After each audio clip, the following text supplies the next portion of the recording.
só, a primeira pergunta que eu já quero propor aqui para vocês é em relação à parte mais sensível do corpo humano, meu caro delegado Palumbo, que é o bolso. Pelo seguinte, você do outro lado está achando que a carne está mais cara? Ninguém melhor do que o nosso Mano Ferreira, a voz da ponderação, por mais que haja controvérsia aqui com o PP. Pelo visto não é uma percepção, né, mano? O preço literalmente subiu pelo 3º mês seguido, não é isso? Exatamente. A gente está vendo a pressão da inflação derretendo o poder de compra do povo brasileiro toda vez que vai no supermercado. E isso é muito mais grave, importante, real do que qualquer abstração econômica. O ponto central é quando a gente vê as expectativas se diluindo, né? Quando ninguém acredita que o governo será capaz de cumprir as suas promessas, a gente vê o dólar subindo. Quando o dólar sobe, a gente vê vários preços que são formados no mercado internacional subindo junto, acompanhando o dólar. Então, por mais que o Brasil seja um grande produtor de muitas matérias agrícolas, como carne, como feijão, como arroz, como a gente faz parte do mercado internacional, o preço é feito em dólar. Então, quando o dólar sobe, acaba subindo o preço também no supermercado, afetando o bolso de todo brasileiro. Por isso, para ter a picanha mais barata, aquela promessa, o que a gente precisa? Que o governo consiga trazer um pacote de ajuste de contas que seja confiável. Excelente, preciso, como sempre, igual um relógio suíço esse meu caro Mano Ferreira. Estamos de volta também para todos os ouvidos atentos, aqui ligadaços, sintonizados na Rede Jovem Pan de Rádio, no nosso Morning Show que segue adiante, repercutindo um fato, notícia, dado objetivo da realidade, o Brasil real, em que realmente o preço da carne subiu pelo 3º mês seguido. Para o pessoal que estava na rádio não ouviu uma brilhante explicação aqui do Mano Ferreira, mas eu suspeito, apenas suspeito, que nosso Felipe Monteiro pode ter um diagnóstico um pouquinho diferente. Ou não. Vai que é sua. Não, tem nada de brilhante nessa argumentação do Mano. Entendeu? Tem absolutamente nada. É disso que o Brasil gosta. Primeiro que a inflação do Brasil não é um problema. É bom lembrar, por exemplo, que a meta da inflação... Não é. A meta da inflação é 4,5%, okay, né? A margem alta. A inflação de novembro está 4,8%. 0,3% acima da meta. Então, o problema não tem nada a ver com a inflação. Tem nada a ver com a inflação. O problema na questão das carnes é a questão do dólar. Né? Porque o dólar alto... O que faz o dólar alto? O que faz o dólar alto? Os insumos... Não me ouviu, não? Calma, eu vou chegar lá. Os insumos que as pessoas compram para alimentar o boi, para alimentar o frango, né, são importados de fora do Brasil. Então, o dólar alto supostamente empurra o preço da carne em geral. E o que o Mano colocou, que eu acho completamente errado? No meu modo de ver, isso é uma oportunidade para o Brasil criar estruturas para produzir o insumo no Brasil, né? Produzindo insumo no Brasil que alimenta o boi, que alimenta o frango, a gente fica menos suscetível à variação do dólar. Da mesma forma, a questão, por exemplo... que foi, Maria? Conclui, por favor. Não, da mesma forma, a questão, por exemplo, do agronegócio em geral. Insumo para produzir fertilizante.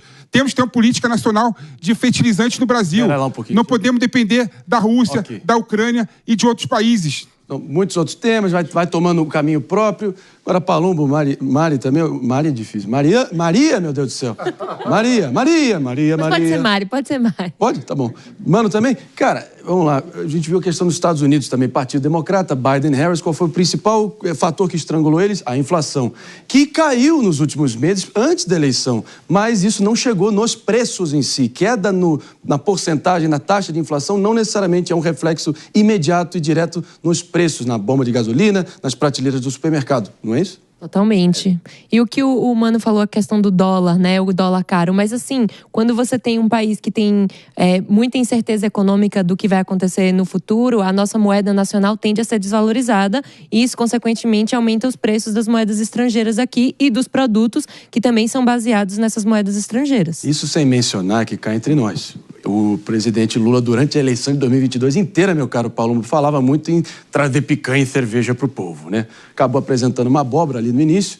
E de um lado a gente fala de tubaína, cloroquina e Guaraná Jesus, do outro lado é picanha, cerveja e abóbora. Mas o fato é que essa coisa da picanha, ele falando tem que comer a gordurinha só, ficou muito no consciente coletivo do brasileiro e a gente está vendo essa situação acontecer. Então tem um impacto político de esvaziamento de discurso também. Com certeza, né? Enquanto a gente não vê a oportunidade de ser criada pelo brasileiro, como o PP falou, quem paga a conta disso é o pobre, que está trocando a carne por ovo. Essa é a grande realidade. Basta você ir no supermercado. Eu fui num sábado aí que minha mulher mandou eu ir, comprei meia dúzia de produto lá, deu quase R$300. Então tá ficando insustentável para aquele que ganha 1, 2 salário mínimo, tá difícil demais. Então, Pepe, levanta o meião que você já vai de novo aqui partir para o próximo embate, porque eu já vou acionando o Mano Ferreira, levantando para ele cortar a explicação, Maninho. Meu caro Mano, taxa de juros subiu além do esperado. Explica pra gente o porquê. Pois é, porque basicamente é o seguinte, imagine que você tem um amigo caloteiro que lhe deve muito.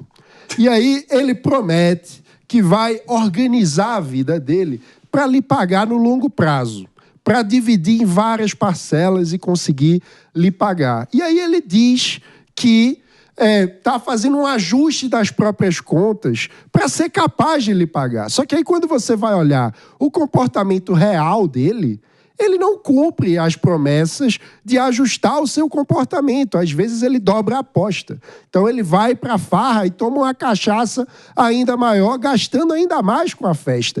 Então é isso que acontece.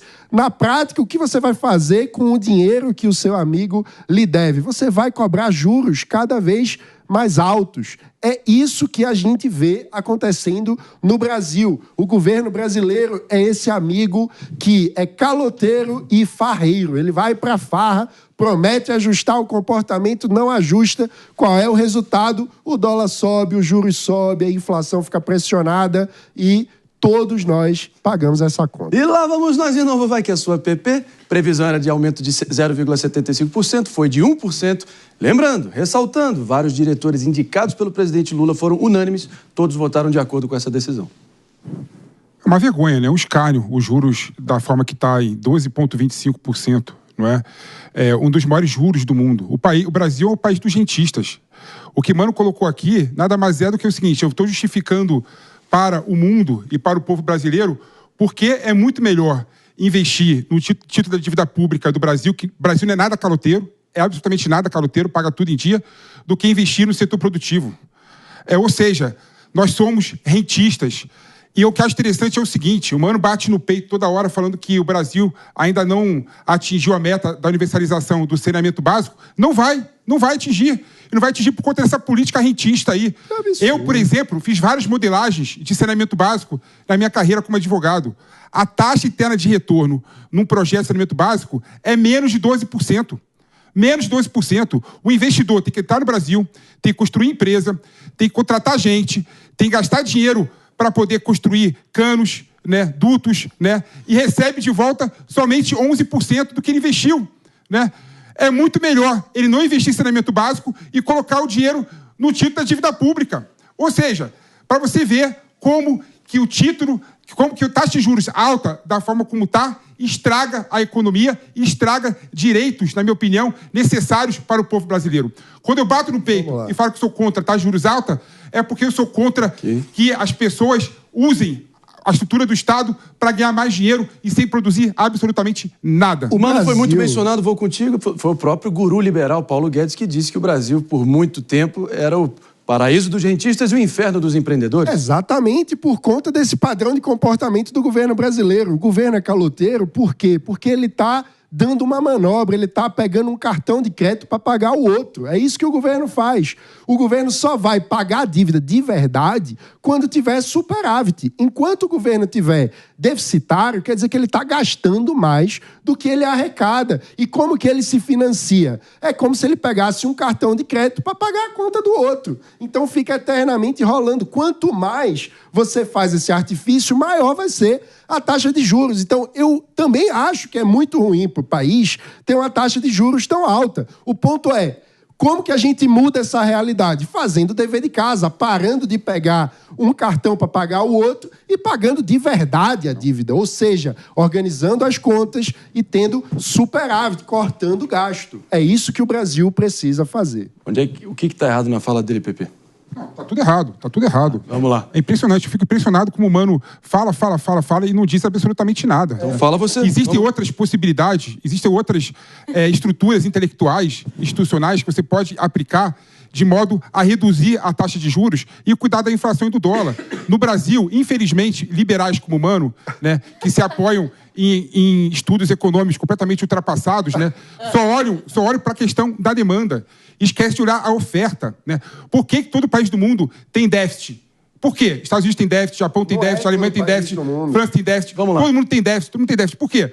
Porque tem uma estrutura que permite colocar dinheiro do lado da oferta, fazer com que democratize acesso aos meios de produção para as pessoas que querem produzir. Com isso, você pode abaixar os juros a 2%, 3%, que não gera inflação, porque não vai ter aumento de demanda.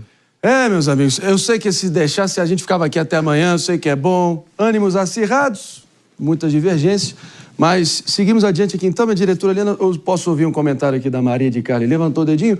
Posso? Então vamos contigo.